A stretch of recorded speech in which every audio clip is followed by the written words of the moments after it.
Netherlands की बात करें तो सबसे पहले ये समझना ज़रूरी है कि आप अपनी कंट्री चूज़ कैसे करते हो। अब यहाँ पे 2 बड़े फैक्टर्स होते हैं। जैसे सबसे पहले आपका स्टे बैक पॉलिसी, डिग्री के बाद, ग्रेजुएशन के बाद क्या आपको वहाँ रुकने का मौका मिलेगा? अगर मिलेगा तो कितना टाइम आपको यहाँ पे मिलता है।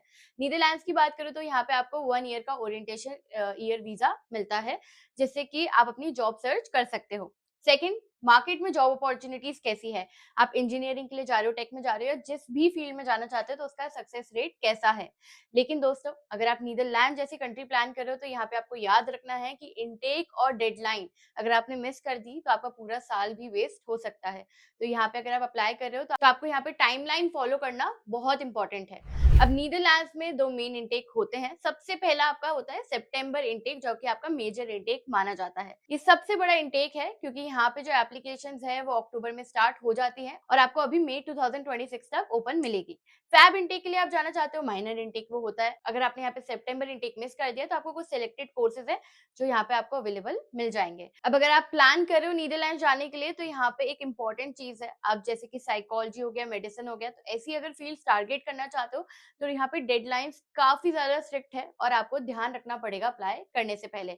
अब सबसे पहले देखते हैं डेडलाइंस क्यों इंपॉर्टेंट है। तो नीदरलैंड्स में हाउसिंग क्राइसिस बहुत ज्यादा है। यूनिवर्सिटीज उन्हीं को प्रेफरेंस देती हैं जो पहले से अप्लाई करते हैं, क्योंकि अकोमोडेशन मिलना काफी ज्यादा डिफिकल्ट है। तो अगर आप नीदरलैंड्स के लिए प्लान कर रहे हो तो आपको ध्यान रखना है कि आप अपना अकोमोडेशन पहले बुक कर लो, इसलिए आपको टाइमलाइन फॉलो करना काफी इंपॉर्टेंट है। अगर आप प्लान कर रहे हो नीदरलैंड्स अप्लाई करने का तो आप हमारी टीम के साथ कनेक्ट कर सकते हो। कैसे करोगे? नीचे डिस्क्रिप्शन में फॉर्म लिंक दिया हुआ है, उसे फिल करो या नीचे दिए गए नंबर पर भी आप डायरेक्टली कॉल कर सकते हो। इसके बाद एक बहुत बड़ा क्वेश्चन जो बच्चों के मन में आता है कि क्या मुझे डच सीखनी पड़ेगी?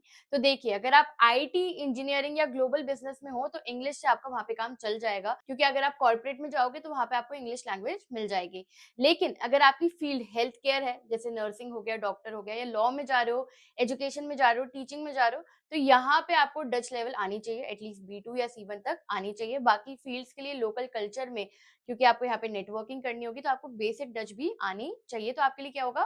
प्लस पॉइंट बन जाएगा। अब मैंडेटरी नहीं है, कंपल्सरी नहीं है, पर आपकी फील्ड के अकॉर्डिंग डिपेंड करता है। प्लस आपको एक और चीज याद रखनी है कि आपको 13,000 यूरो से लेके 14,000 यूरोस का फाइनेंशियल प्रूफ भी दिखाना होगा अगर आप वीजा के लिए अप्लाई करने का प्लान कर रहे हो। अब इन सारी चीजों के बीच में अगर आपको एक्सपर्ट गाइडेंस चाहिए तो आप क्लास 24 के काउंसलर से कांटेक्ट कर सकते हो, जो आपको हेल्प करेंगे पूरे प्रोसेस में। एक फ्री प्रोफाइल एवेल्युएशन के अंदर, डॉक्यूमेंटेशन के अंदर, आपकी वीजा प्रोसेसिंग को भी हैंडल करने में आपको हेल्प करेंगे।